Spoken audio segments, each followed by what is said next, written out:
तो राम राम भाई सारा ने मैं थारो भाई पवन एम्बुलेंस वालों उम्मीद करूँ थे सब ठीक होगा। तो गोविंदम हॉस्पिटल का माँ एक सिजेरियन डिलीवरी हुई तो भी लड़की की डेथ होगी और घर वालों को वो आरोप है कि गलत टिक्को लगा दियो भी कारण मौत हुई है। तो अपने सके भाई साहब रविंद्र कुमार जी तो पूछा भाई साहब अब क्या कहना आ रहे हैं। बीते दिन हमारे गांव बींजवाला की एक पुत्रवधू और हॉस्पिटल के अंदर इलाज के दौरान डॉक्टरों की गफलत की वजह से उसकी मौत हो गई। गोविंदम हॉस्पिटल के डॉक्टर जिनके पास कोई व्यवस्थाएं नहीं है, बाहर से डॉक्टर हायर करके लाए और इस तरीके से उन्होंने एक बेटी की जान ली है, जिसको लेके आज हम बैठे हैं। हमारी सीधे तौर पे मांग है कि जो पोस्टमार्टम है, मुकदमा कल दर्ज हो गया, हमारा सीधा है कि पोस्टमार्टम जो है वो प्रशासनिक अधिकारी की देखरेख में हो और उसके साथ साथ प्रशासन एक टीम गठित करे प्रशासनिक अधिकारियों की और पूरे हॉस्पिटल की जांच करे, क्योंकि ये हॉस्पिटल नहीं है, बूचड़खाना है जिसके अंदर कोई वेंटिलेटर नहीं है, कोई नर्सिंग स्टाफ नहीं है। एनेस्थीसिया से लेके टोटली जो ऑपरेट करने वाले डॉक्टरों को बाहर से हायर किया जाता है। सारी बातों को लेके हम आज बैठे हैं, क्योंकि ये मेरे गांव के अंदर दूसरी घटना घटी है और इस हॉस्पिटल के अंदर दर्जनों घटनाएं घट चुकी हैं पहले भी। ये हॉस्पिटल नहीं, बूचड़खाना है और हमारा सीधा आरोप है कि ऐसे हॉस्पिटल को सील लगा के इसको बंद कर दिया जाए।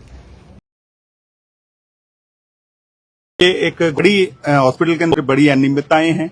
बिल्कुल हॉस्पिटल नहीं है, वो बूचड़खाना है जिसके अंदर 20 घटनाएं पहले भी हो चुकी हैं और ऐसे हॉस्पिटल को सीज करके इसको बंद कर दिया जाना चाहिए और जो उसके जो कारिंदे हैं जो उसमें काम करते हैं वो सारे लोगों की डिग्री चेक करके तय होना चाहिए कि डॉक्टर हैं या कोई और है। इसलिए हमारी मांग है, ये दो मांगों को लेकर हम धरने पे बैठे हैं। हम चाहते हैं, अभी तक प्रशासन हमारे बीच में आया नहीं, हम चाहते हैं कि जल्दी से जल्दी इस मामले का निस्तारण होना चाहिए। नगर शहर वास्तव में देखा जाए तो जहाँ बहुत सारे डॉक्टर्स हैं और रोजाना हर दूसरे तीसरे दिन रोजाना धरने लग रहे हैं, लोग इसी तरीके से मरते हैं। और जब हम जयपुर या बीकानेर की तरफ मरीज को लेके जाते हैं तो उन डॉक्टरों का भी कहना है कि गंगानगर के इलाज के नाम पे जो मरीज के साथ जो किया जा रहा है वो वास्तव में बड़ा निंदनीय है और रोजाना की घटना हो चुकी है। गंगानगर में जगह जगह हॉस्पिटलों के आगे धरने लगते हैं और इन धरनों को निपटाने के लिए फिर वो कुछ लेन देन करके जिस तरीके से निपटाए जा रहे हैं, वास्तव में ऐसे डॉक्टरों के खिलाफ कार्रवाई होनी चाहिए, इनके लाइसेंस निरस्त होने चाहिए।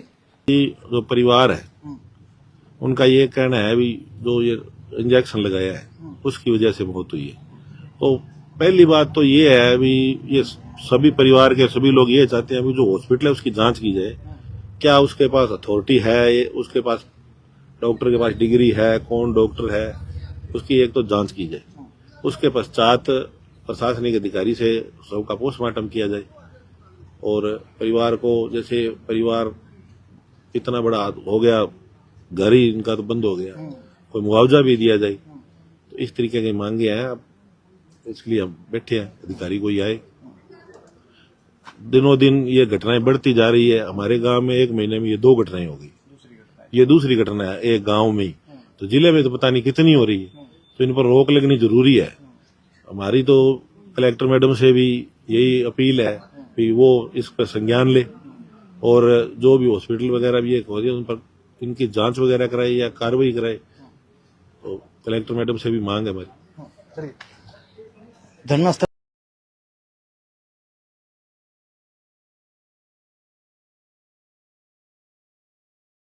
रिलेशन है यूनिटी के साथ? मेरी बहन थी। आपकी बहन, क्या मामला हुआ था, किस प्रकार से ये हादसा हुआ? हम गोविंदम हॉस्पिटल में उसे सुबह सुबह लेकर के गए, उसमें उसके पेट में बहुत ज्यादा दर्द हो रहा था। पहले दूसरे हॉस्पिटल में लेकर के गए थे, वहाँ पे उसी जगह नहीं मिली, डॉक्टर नहीं थे, इसलिए वहाँ पे रेफर कर दिया। वहाँ पे लेकर के गए, ऑपरेशन कर लिया, ऑपरेशन के दौरान हो गया सब कुछ सही, ऑपरेशन था, हाँ डिलीवरी हो गई। उसके बाद नर्स आई और वो बोली मुझे सर्दी लग रही है, तो उसने बोला टिक्का लगा दें, कोई दिक्कत नहीं है। जैसे ही उन्होंने टिक्का लगाया, थोड़ा बहुत लगाया, उसने बोला यहाँ से मुझे बहुत ज्यादा खुजली हो रही है, मतलब फाड़ने का जिद कर रहा है।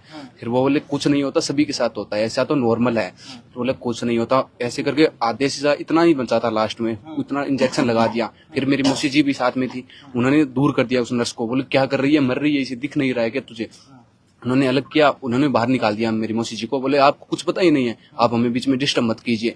उसके मैं साइड में बैठा था, उसके बाद में मेरी बहन बहुत ज्यादा तड़पने लगी और डॉक्टरों जल्दी से जल्दी उन्होंने कहा दूसरा टिक्का लाओ, तीसरा टिक्का लाओ, ऐसे ऐसे करके डॉक्टरों की थोड़ा बहुत टीम आई। टीम तो थी नहीं, डॉक्टरों की वो ही था, ठीक है। उसके बाद में मेरी बहन 5 मिनट के अंदर अंदर नीली पड़ने लगी और वहीं पे दम तोड़ दिया। उसके बाद वे बोले इसे रेफर कर दो। मैंने कहा इसकी नस ही नहीं चल रही है, देखो। बोली नहीं बहन चल रही है, आप ध्यान से देखो। तो उसकी कार्डियोग्राफी भी की, उसमें भी 0 लाइन दिखा रहे थे। हॉस्पिटल में देख लिया हमने, डेड हो गई है। फिर भी बोले दूसरे में रेफर कर दो। हम दूसरे के लिए लेकर गए, उससे पहले ही मरी गई थी। तो लापरवाही उन नर्सों की, उन डॉक्टरों की, उन सभी पूरे के पूरे हॉस्पिटल की है। डॉक्टर बाहर से डिलीवरी के लिए बाहर से डॉक्टर आए। हाँ, सिर्फ डिलीवरी के लिए बाहर से डॉक्टर आए, उन्होंने डिलीवरी कराई और उसके बाद में देखा ही नहीं। उनकी कोई जिम्मेवारी भी नहीं है, उन्हें पता ही नहीं है कैसे डिलीवरी कराई जाती, कुछ भी पता नहीं है। उसके बाद हमारे गांव से ही कोई नर्स थी हमारी जानकार, वो लेकर के आए, हम नहीं लेके आए। आपको पता नहीं था इस हॉस्पिटल के बारे में, क्या व्यवस्था है क्या नहीं है? नहीं, हमें नहीं पता था इतना। वो लेके आए। हाँ, वो ही लेके आई थी। उसने कहा बढ़िया हॉस्पिटल है, मैं यहाँ पे करवा दूंगी। डॉक्टरों का कोई जवाब ही नहीं है, डॉक्टर भाग ही गए हैं। उस हॉस्पिटल के जो भी डॉक्टर हैं वो भाग गए हैं। इंचार्ज है वो कल से गायब है, वो भी नहीं दिख रहा है हमें। उसके बाद में भी ये आ रहा है कोई अज्ञात व्यक्ति है, कोई आरएमपी डॉक्टर है गांव का, उसने ठेके पे ले रखा है हॉस्पिटल। हाँ, गुदारा करके कुछ है, उसने ये हॉस्पिटल ठेके पे ले रखा है। उसके पास कोई भी डिग्री नहीं है, फर्जी डिग्री, और ये लेकर आया हुआ है। उसकी डिग्रियों की जांच की जाए, तो डॉक्टर आए थे उनकी डिग्रियों की जांच की जाए। और जहाँ पे नर्सिंग स्टाफ था वो भी बहुत कुछ भी नहीं, नर्सिंग का डिप्लोमा भी नहीं है उनके पास, और कोई भी व्यवस्था भी नहीं है उनके। इमरजेंसी के लिए कोई व्यवस्था नहीं थी उनके पास। इसलिए बोले हमारे पास व्यवस्था नहीं है, दूसरे में रेफर कर दो। पर उससे पहले ही मेरी बहन की जान चली जा चुकी थी।